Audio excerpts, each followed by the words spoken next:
जय महाराज विद्यार्थी मित्रो, गेल्या लेक्चरला आपण तुम्हाला एक प्रश्न विचारला होता की हॉरिझॉन्टल सर्कल मध्ये असणारी सर्क्युलर मोशन जर अँटी क्लॉकवाइज डायरेक्शन मध्ये असेल तर अँग्युलर व्हेलॉसिटी आपण कशी रिप्रेझेंट करायची?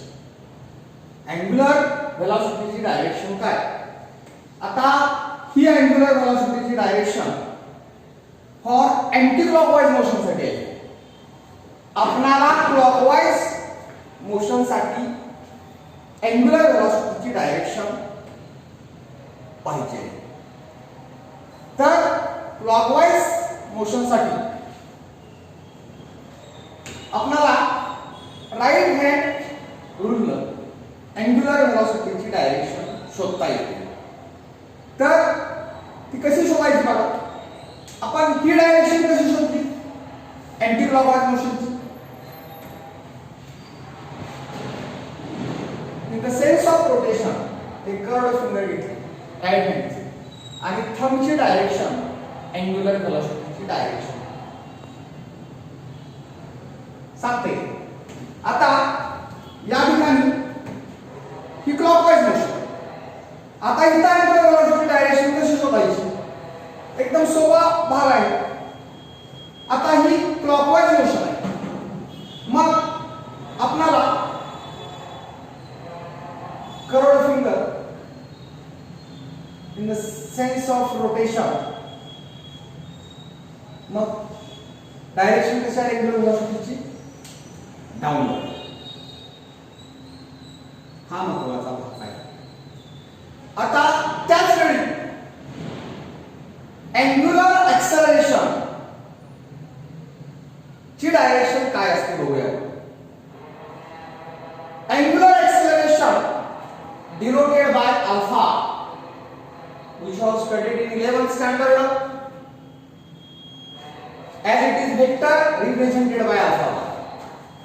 मग याची डायरेक्शन कशी असते अल्फा बारची? तर ती direction along the axis in the same sense as that of omega bar. He alpha बारची पण डायरेक्शन तीच. अजून पुढे जाऊन सांगतो तुम्हाला. तुम्ही म्हणणार अँग्युलर डिस्प्लेसमेंटची डायरेक्शन का सांगितली नाही तुम्ही? तर अँग्युलर डिस्प्लेसमेंटची डायरेक्शन सुद्धा तीच असते. angular displacement as it is in a finite symbol. Angular displacement as a vector quantity, this is a finite symbol, not vector quantity. आता यामध्ये डेल्टा थीटा बार, ओमेगा बार, अल्फा बार ह्या डायरेक्शन झाल्या. आता alpha bar angular ऍक्सेलरेशनची direction आपणाला जर motion असेल बघा, when fan is switched on, blades of fan has increasing velocity, and when fan is switched off, then blades of fan has decreasing velocity. In the sense, blades of fan in the sense each particle. आता या ठिकाणी प्रत्येक पार्टिकलचा त्या ठिकाणी विचार करायचा आपण. जर फॅन स्विच ऑफ केला तर जे ब्लेड्स आहेत, ब्लेड्सचे जे पार्टिकल्स आहेत त्यांची velocity tip of blades of fan च्या पार्टिकलची व्हेलॉसिटी डिक्रीज होईल. त्यावेळी मात्र अँग्युलर ऍक्सेलरेशनची डायरेक्शन डिक्रीजिंग साठी when fan is switched off त्यावेळी व्हेलॉसिटी डायरेक्शन अँग्युलर ऍक्सेलरेशनची अशी असते. आता आपल्याला आपण जे पॅरामीटर्स शिकतोय तुम्हाला माहित आहे rotational motion, rotational dynamics means आपण स्टडी कशाचा करायचा आहे, सीएम प्लस आरएम. ज्यावेळी बॉडी सर्क्युलर मोशन करते त्यावेळी तिला जसे लिनियर पॅरामीटर असतात तसेच अँग्युलर पॅरामीटर असतात. कारण सर्क्युलर मोशनचं दुसरं नाव अँग्युलर मोशन. मग म्हणून त्याला म्हणतो मी अँग्युलर पॅरामीटर्स असतात आणि म्हणूनच नाव पडले angular displacement, angular velocity, angular acceleration. आता ज्यावेळी आपल्याला त्या तीन पॅरामीटर मध्ये फॉर्म्युले तयार करायचे, हा सिलेबसचाच भाग आहे आपला, पण तो पाठीमागच्या काही 9वीत असू दे 10वीत असू तुम्ही शिकलेला आहे त्यावरून ते तयार करायचं आहे. आता बघा आपण अँग्युलर आणि लिनियर फिजिकल क्वांटिटी घेणार आहे. लिनियर आणि इकडे घेतोय मी अँग्युलर. लिनियर काय घेतो, डिस्प्लेसमेंट. मग लिनियर डिस्प्लेसमेंट त्याच वेळी कशाचा विचार करायचा, अँग्युलर डिस्प्लेसमेंटचा. आता लिनियर डिस्प्लेसमेंट हा पहिला विचार कोणाचा केला आपण, डिस्प्लेसमेंटचा. लिनियर काय, डिस्प्लेसमेंट कसलं, लिनियर इथं लिहिलं. डिस्प्लेसमेंट कसलं, अँग्युलर इथं लिहायचं. आता बघा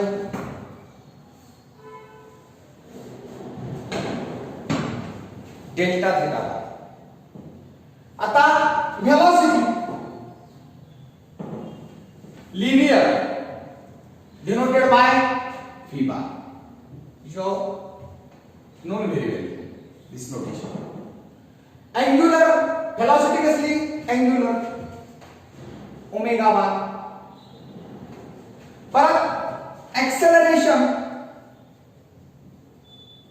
कसलं, linear. You know what is the rotation, a bar. Very good. Angular alpha bar. आता linear velocity, linear displacement, linear acceleration. आता आपण याचा फॉर्म्युला घ्यायचा. आपल्याला माहित आहे linear velocity rate of change of linear displacement. मी फक्त वेलोसिटी म्हणतो तर लिनियर गृहीत धरलं जातं. मात्र अँग्युलर वेलोसिटीला अँग्युलर वर्ड वापरावाच लागतो. फक्त मी वेलोसिटी म्हणलो तर ती कशी गृहीत धरली जाते, लिनियर वेलोसिटी. मग लिनियर वेलोसिटी चा फॉर्म्युला बघा, rate of change of displacement. Of course linear displacement. बघा याचा मॅथमॅटिकल फॉर्म्युला कसा तयार करतोय, v bar rate of change of linear displacement with respect to time. Rate of change of हा rate d by dt कोणाचा, s bar. Rate of change of linear displacement with respect to time, that is called linear velocity. आता हा formula सोपा आहे, तुम्हाला माहितच आहे. पण ह्या फॉर्म्युलाचा वापर करून आता मी जर लिनियर वेलोसिटीचा फॉर्म्युला सांगितला, तुम्हाला माहितच आहे. आता अँग्युलर वेलोसिटी चा फॉर्म्युला कसा तयार करायचा किंवा डेफिनेशन कशी तयार करायची, जिथे लिनियर शब्द आहे तो रिप्लेस करायचा angular. Rate of change of angular displacement with respect to time is called angular velocity. मग हे लिहिताना कसं लिहिलं, v bar equal to ds bar by dt. तसं ओमेगा बार, काळजीपूर्वक लक्ष द्या. आता हे याचा आणि याचा मॅथमॅटिकल फॉर्म्युला तयार केला की याचा आणि याचा तयार करायचा आहे. याचा तयार करताना याचा वापर केला जातो, याचा तयार करताना याचा वापर केला जातो. ऑफ कोर्स ओघानच येतं याचा वापर, याचा फॉर्म्युला तयार करताना याचा वापर करायचा. याचा फॉर्म्युला तयार करता आणि याचा वापर करायचा. बघा omega bar equal to d by dt rate of change of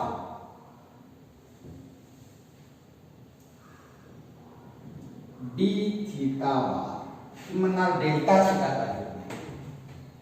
तर डेल्टा थीटा जर लिहायचं असेल डेल्टा थीटा बार तर फक्त तुम्हाला जर परवाच सांगितलेलं आहे मी एव्हरेज अँग्युलर व्हेलॉसिटी आणि इन्स्टंटेनियस अँग्युलर व्हेलॉसिटी याचा नेमका फरक सांगितला होता की इन्स्टंटेनियस अँग्युलर व्हेलॉसिटी कधी होते. ही इन्स्टंटेनियस अँग्युलर व्हेलॉसिटी आहे ओमेगा बार. लिमिट घ्यायचं कुणाचं delta theta by delta t as delta t tends to 0. या ठिकाणी डेल्टा ऐवजी आपण ऍक्च्युअली हा असा डेल्टा काढला होता तसा काढला तरी चालतो. याचा अर्थ असं लिहिलं पण चालतो.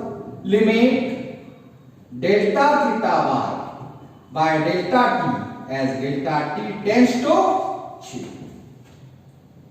आता हा पार्ट पुढचा सारखा लिहायची गरज नाही डायरेक्ट केलेस. नंतर आपल्या टेक्स्ट बुक मध्ये फॉर्म्युला लिहिलेला आहे ए बारचा. आता तो ए बारचा फॉर्म्युला आपल्याला याची एनालॉजी विचारात घेऊन हा कसा तयार केला त्याच पद्धतीने गेले की तयार होतो. आता आपण तयार करूया बघा. व्ही बार नंतर ए बारचा फॉर्म्युला तयार करू.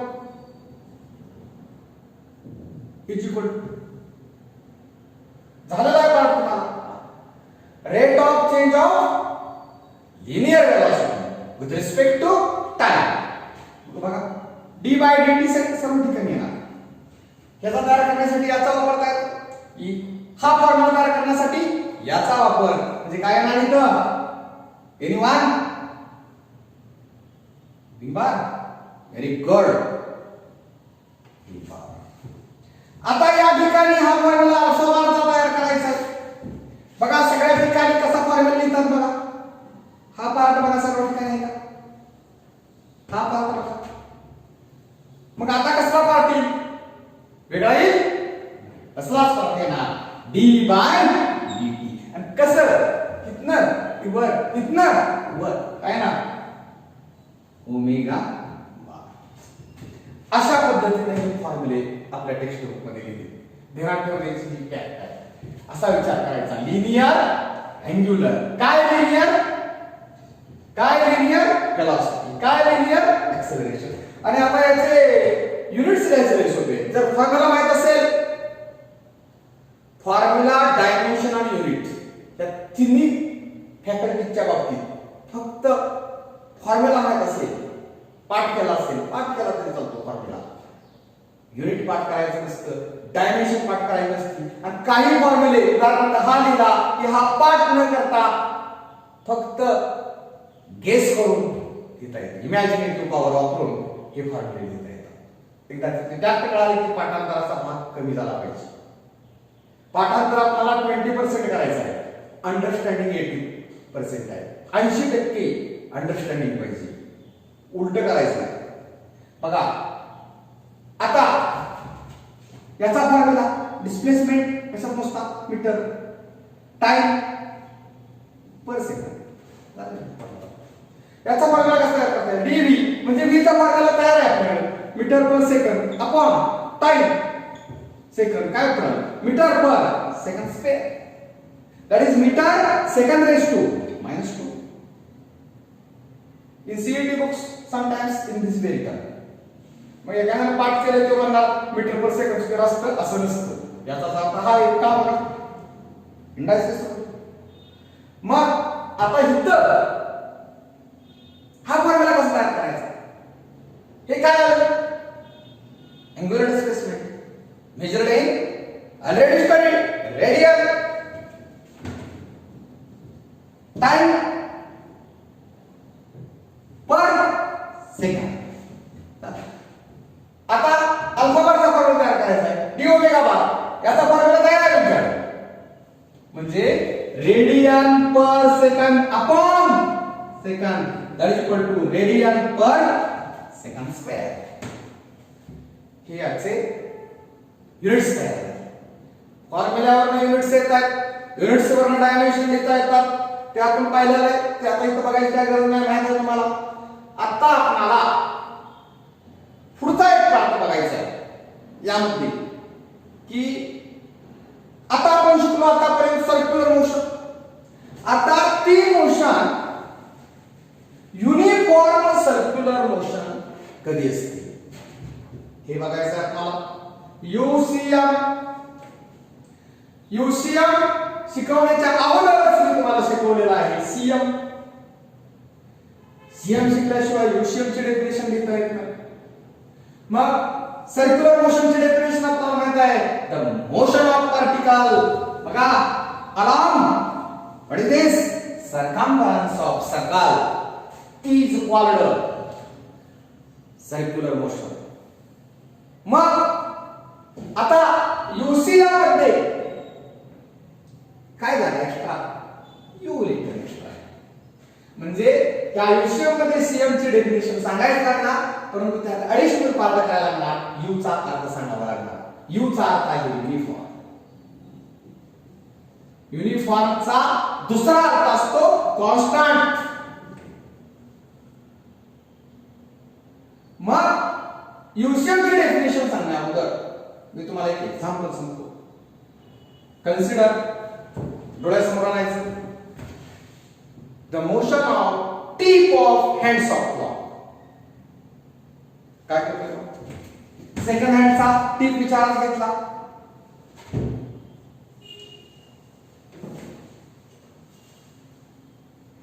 तीन हँड्स असतात क्लॉकला, त्यातला सेकंड हँड समजा हा सेकंड हँड, समजा इथं 12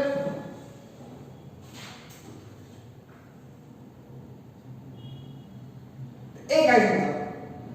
सेकंड हँडच विचारात घेतला पाहिजे असं नाही, हा हवर हँड म्हणून सुद्धा विचार करू शकतो. तर हा हवर हँड समजा किंवा सेकंड हँड समजा किंवा मिरर हँड समजा, पण आता परत ते टायमिंग विचारात घेताना त्यानुसार करायचं. सेकंड हँड म्हणजे सेकंड मध्ये टायमिंग घ्यायचा आहे, हवर हँड म्हणजे हवर मध्ये घ्यावं लागेल, आणि मिनिट हँडचं कशात घ्यावं लागेल सांगायची गरज नाही, तुम्हाला कळतं. समजा हा हवर हँड, हा मोशन चालू आहे, क्लॉक आहे म्हणजे मोशन क्लॉकवाईज. इथं क्लॉक आहे सांग म्हणून मोशन असं दाखवता येणार नाही अँटी क्लॉकवाईज. घड्याळाचे काटे असेच ठेवणार, उलटे फिरवले असे. बघा एक, आता इथून आपण विचार करायला लागलो मोशनचा, tip of hands of clock. इथून हा समजा हवा हँड इथं परत आला, परत इथं आला, स्टार्ट घेत नाही आणि परत एंड पण इथंच झाला. किती वेळ आला, एक पासून स्टार्ट झाला हवा हँड, परत एक वर आला, वेळ किती झाला, 12 पासून आला परत 12 आला की 12 तास सांगता येते. तसे 1 पासून आला परत 1 वर आला तरी सुद्धा 12 तास झाले. परत दुसरा पार्ट चालू झाला, परत ते थांबणार आहे का, चालूच. परत किती वेळ आहे, 12 तास. म्हणजे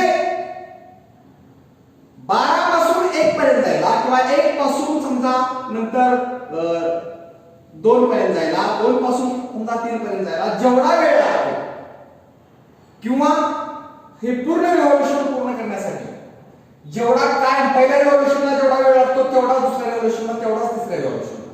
म्हणजे इथं हे असं काय होतंय, तर या ठिकाणी स्पीड जी आहे ते कसं आहे, कॉन्स्टंट आहे. आणि म्हणून युसीएमचं उदाहरण लक्षात घ्या की जे सर्क्युलर मोशन आपण लागू करतो. Every circular motion is not UCM, but every UCM is a circular motion. मग कॉन्स्टंट स्पीड असतं, मग युनिफॉर्म काय असतं, तर स्पीड असतं. मग डेफिनेशन कशी होईल, the motion of particle along the circumference of circle with constant speed. Constant velocity म्हणता येत नाही, कारण व्हेलॉसिटी म्हटलं सर्क्युलर मोशन असली की व्हेलॉसिटीची डायरेक्शन सारखी टँजेन्शियल असते. मॅग्निट्यूड जरी कॉन्स्टंट असली, व्हेलॉसिटी कॉन्स्टंट कधी म्हणायचं असतं? व्हेलॉसिटी कॉन्स्टंट असण्यासाठी त्याची डायरेक्शन पण सेम पाहिजे कायम आणि त्याची मॅग्निट्यूड पण सेम पाहिजे. पण या आपल्या मोशन मध्ये डायरेक्शन सारखी बदलते. समजा मॅग्निट्यूड जरी सेम असली तरी डायरेक्शन बदलते. म्हणजेच व्हेलॉसिटी, लिनियर व्हेलॉसिटीच्या मॅग्निट्यूडला लिनियर स्पीड म्हणतात. म्हणजे या ठिकाणी कॉन्स्टंट मॅग्निट्यूड आहे, डायरेक्शन डिफरंट आहे. म्हणजे व्हेलॉसिटी कॉन्स्टंट आहे का? नाही. मग काय कॉन्स्टंट आहे? व्हेलॉसिटीची मॅग्निट्यूड कॉन्स्टंट आहे. म्हणजेच काय कॉन्स्टंट आहे? स्पीड कॉन्स्टंट आहे. म्हणून यूसीएम ची डेफिनेशन सांगता, the motion of particle along circumference of circle with constant speed. दुसऱ्या भाषेत with constant magnitude of linear velocity. पण with constant velocity म्हणता येणार नाही. कॉन्स्टंट कधी समजला जातो? व्हेलॉसिटी कॉन्स्टंट कधी म्हणायचं? तर त्याची मॅग्निट्यूड पण सेम पाहिजे आणि डायरेक्शन पण सेम पाहिजे.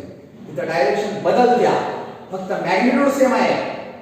म्हणून with constant magnitude of velocity असं म्हटलं तरी चालेल.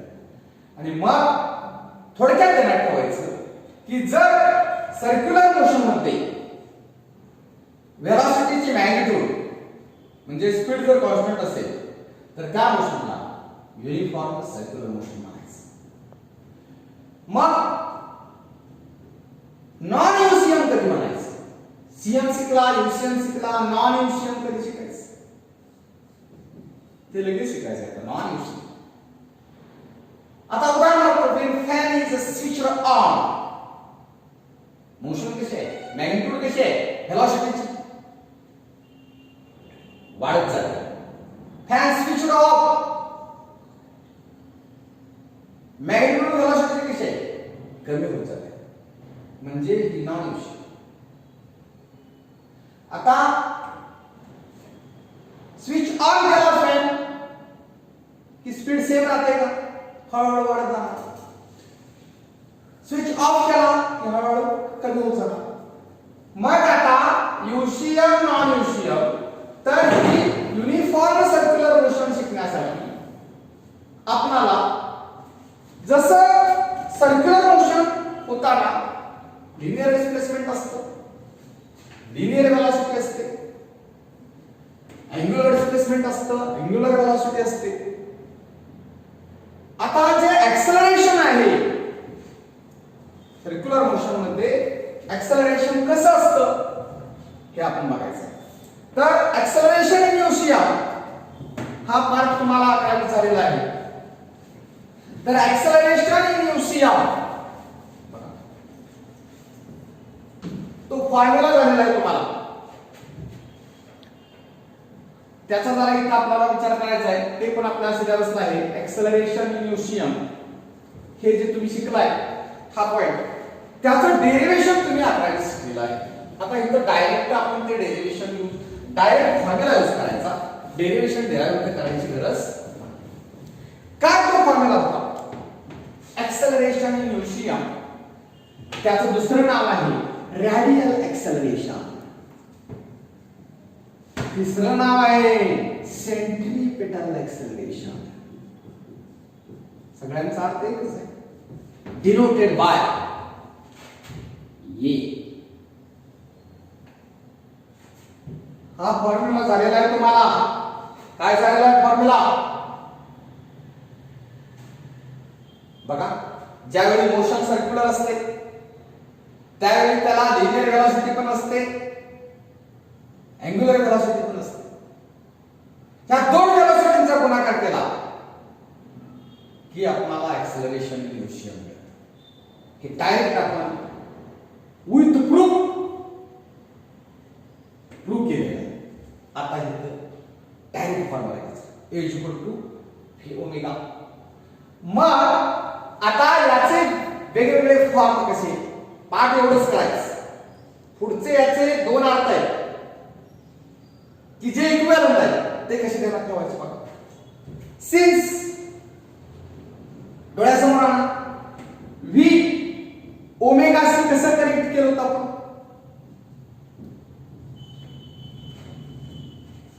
बाया v is equal to r omega. मग हे इथं कुठं करा आर ओमेगा इंटू ओमेगा काय होतं r omega square a is equal to V omega पाठ करा v is equal to r omega डोळ्यासमोर आणा हवेतच कॅल्क्युलेशन करा. व्ही म्हणजे आर ओमेगा समजा डोळे झाकायचे आणि हवेतच कॅल्क्युलेशन करायचं आर ओमेगा इंटू ओमेगा. मी पण डोळे झाकलेत बघा आता आर ओमेगा स्क्वेअर डोळ्यासमोर आणायचं आर ओमेगा स्क्वेअर फॉर्म्युला पाठ करायची गरज नाही तो ऑटोमॅटिक करणार. आता नंतर अजून एक याचा अर्थ तो अर्थ काय म्हणजे ए चा काय अर्थ झाले A is equal to V omega V ओमेगाचे कॅल्क्युलेशन व्ही ची किंमत कुठे केली काय आलं आर ओमेगा स्क्वेअर. अजून एक याचा आता इथं बघा हे डोळ्यासमोर v is equal to r omega पाठ आहे omega is equal to v by r हे पण पाठ करत बसायचं नाही. हे पाठ करणं चालतंय पण हे पाठ करणं म्हणजे मोठं आहे. डोळ्यासमोर तुम्ही formula omega is equal to v by r automatic आहे.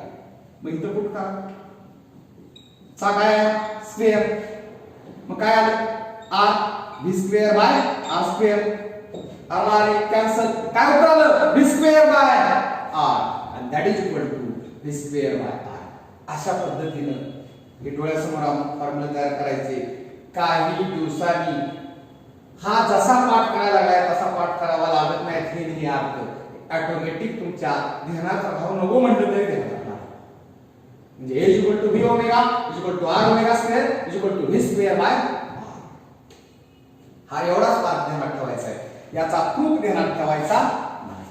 फक्त हे कसं आलं डायरेक्ट नंतर की डोळ्यासमोर आलं पाहिजे. मग हे जे ऍक्सेलरेशन असतं युशियम मध्ये हे ऍक्सेलरेशनला दुसरं नाव रेडियल ऍक्सेलरेशन तिसरं नाव सेंट्रिपेटल ऍक्सेलरेशन. हे असं का असतं याचा अर्थ बघा लक्षात घ्या.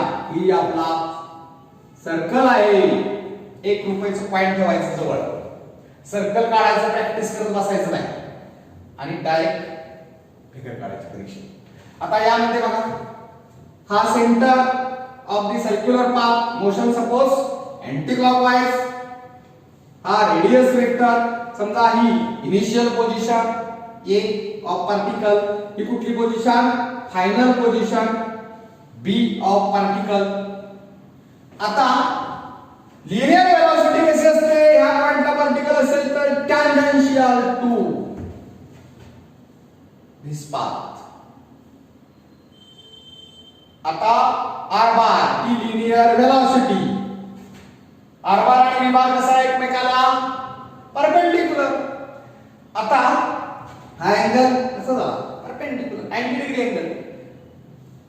या बरोबर आता या ठिकाणी जे ऍक्सेलरेशन असतं कसलं ऍक्सेलरेशन रेडियल ऍक्सेलरेशन किंवा सेंट्रिपेटल ऍक्सेलरेशन हे directed towards the centre directed towards the centre. म्हणून हे सेंटरकडे डायरेक्ट होते आणि अलाव रेडियस आहे सेंटरकडे डायरेक्ट होतो म्हणून त्याला सेंटर मधलं CNTR म्हणून त्याला सेंट्रिपेटल ऍक्सेलरेशन. आणि रेडियल का ते अलाव रेडियस असते. म्हणजे ऍक्सेलरेशन इन युशियम हे रेडियल ऍक्सेलरेशन किंवा सेंट्रिपेटल ऍक्सेलरेशन. मग सेंट्रिपेटल ऍक्सेलरेशन म्हणजे काय the acceleration existing in UCM which is along the radius and towards the what is this center of circular path is called centripetal acceleration, radial acceleration or acceleration in Lucian.